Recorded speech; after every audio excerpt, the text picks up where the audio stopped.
నా పేరు ఆనంద్, మా తమ్ముడి పేరు శ్రీపాద నరేష్. 2007లో పెళ్లి చేసినాం. 2008లో బేరన్ వేళ్ళు ఉపాధి నిమిత్తం పోయిండు. 2010లో వచ్చిండు. మళ్ళీ ఇక్కడ ఉపాధి లేదని చెప్పేసి ఉపాధి కోసం మళ్ళీ బేరన్ వెళ్ళిపోయాడు. 2017 నుంచి 17-18 నుంచి మాకు కాంటాక్ట్ లేడు. అంతకుముందు ఒకసారి ఫోన్ చేసి పాస్పోర్ట్ ఎక్స్పైర్ అయింది అని చెప్పి ఇక్కడ నుంచి డబ్బులు కూడా పంపించడం జరిగింది.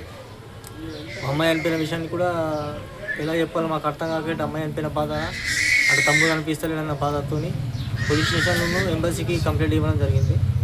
ఎటువంటి స్పందన ఆఫీసర్లు ఎటువంటి స్పందన ఇవ్వలేదు మాకు. ఇప్పటికైనా దయచేసి ప్రభుత్వం కానీ ఎంబసీ కానీ మమ్మల్ని ఆదుకోవాలని చెప్పేసి వినతి కోరుకుంటున్నాం. ఇప్పటికైనా ప్రభుత్వం స్పందించి ఆ తమ్ముడిని మృతదేహాన్ని మాకు అప్పగించాలని ప్రభుత్వాన్ని కోరుకుంటున్నాం. చరిత్ర సృష్టించినోడు ఇప్పుడు ఆ చరిత్రని తిరగరాయబోతున్నాడు. అబద్ధాల గోడల్ని బద్దలు కొట్టి నిజాలను రాగా మీ ముందుంచబోతున్నాడు. నిజమైన వార్తల కోసం వెంటనే డౌన్లోడ్ చేసుకోండి రా యాప్ని.